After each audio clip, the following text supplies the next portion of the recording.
अस्सलाम वालेकुम, मैं हमारी अली, आप देख रहे हैं मेरा चैनल। मीर के मुंह में तेज़ाब डाला गया था। गेस्ट हाउस में तशद्दुद करने वाले कितने लोग निकले। मीर रज़ा अली केस में एक होलनाक मोड़ आता है, जहां पर अब हर चीज़ जो है वो दुनिया के सामने आना शुरू हो गई। पोस्टमार्टम में बदतरीन तशद्दुद का सच, 302 की दफ़ा, टूटा हुआ जबड़ा और कातिल की गिरफ्तारी। मीर रज़ा को सिर्फ गोली नहीं मारी गई, बल्कि गोली मारने से पहले उसके साथ वो हौलनाक सलूक किया गया, ऐसा तशद्दुद किया गया जिसके बारे में कोई तसव्वुर भी नहीं कर सकता था। जिसका तसव्वुर करके अगर मैं कहूँ कि रूह काम जाती है तो ऐसा गलत नहीं होगा। मीर रज़ा कत्ल केस में हक़ाइक़ सामने लाने वालों को इस वक्त निशाना बनाया जा रहा है। जिब्रान नासिर के बाद मायरा ख़ान भी इस वक्त मैदान में आई हैं।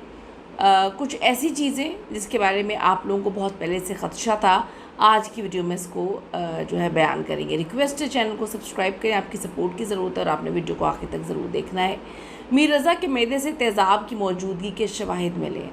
मीर रज़ा के फेफड़े तेज़ाब के बाइस शदीद मुतासर हुए हैं। मीर रज़ा की शर्ट पर तेज़ाब और किसी और के पसीने के निशान भी मिले हैं। आप तसव्वुर कर सकते हैं एक इंसान के मुँह के अंदर तेज़ाब डाला गया हो, कितनी नफ़रत करते होंगे जिन्होंने उसको कत्ल किया है, कितनी बेदर्दी से उसको मारा गया। और एक नैरेटिव बिल्टअप करने की कोशिश की जा रही है कुछ दिनों से, मेरे ख्याल में 3 से 4 दिन हो चुके हैं, कि ये लाश तो मीर की है ही नहीं। अब नैरेटिव बिल्ड करने का देखें, एक मुनज़्ज़म जो है कैंपेन चलाई जा रही है उसके ख़िलाफ़, इस सारे के सारे केस को भटकाने के लिए, हक़ाइक़ छुपाने के लिए। जब इतना पैसा लगा के जो है रिपोर्टें चेंज करवाई जा सकती हैं, गलत रिपोर्टें बनाई जा सकती हैं, एक कत्ल को ख़ुदकुशी का रंग दिया जा सकता है, तो सोशल मीडिया कैंपेन कौन सी वो बड़ी बात होगी। पसीने के ज़रिए DNA हासिल करके कातिलों तक पहुंचा जा सकता है, जो पसीने के निशानात मिले हैं।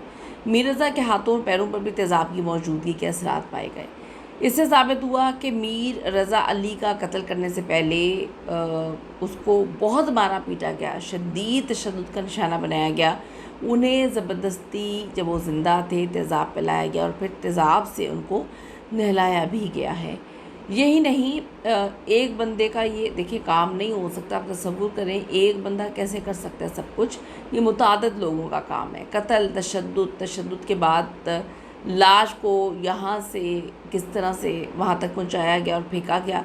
पुलिस के पास बहुत सारी CCTV फुटेजेस मौजूद हैं और यकीनन मीर रज़ा जो है यहाँ अकेला नहीं आया था, लेकिन पुलिस ने वही फुटेजेस दिखाई जो वो दिखाना चाहते थे। सिर्फ उसकी वीडियो ही क्यों दिखाई जा रही है, आप समझ सकते हैं। जय वकुआ के करीब मौजूद गेस्ट हाउस पे पुलिस ने ताले लगा दिए, ये भी आप समझ सकते हैं। कब्र कुशाई और नए पोस्टमार्टम की जो तफसीली रिपोर्ट सामने आई है, उसने शुरुआती तफ्तीश बनाने वाले अफसरान और जो MLO के मुंह पर ज़ोरदार तमाचा मारा, लेकिन उनको फ़र्क नहीं पड़ता। या इससे पहले भी ऐसे ही काम करते आए होंगे। पुलिस की जानिब से इब्तदाई तौर पर जिसे ख़ुदकुशी करार दिया जा रहा था, अब केस सरकारी तौर पे जो है दफ़ा 302 यानी कि बाकायदा सफ़ाकारा कत्ल में तब्दील हो चुका है। ये एक अचीवमेंट है। रज़ा के मुंह और चेहरे पर किसी भारी चीज़ से या मुसलसल मुक्कों से हमले किए गए हैं। उनका जबड़ा तोड़ा हुआ है, उनके सीने और पसलियों पर शदीद ज़रबात लगाई हैं, जिससे उनकी पसलियाँ भी टूट गई हैं।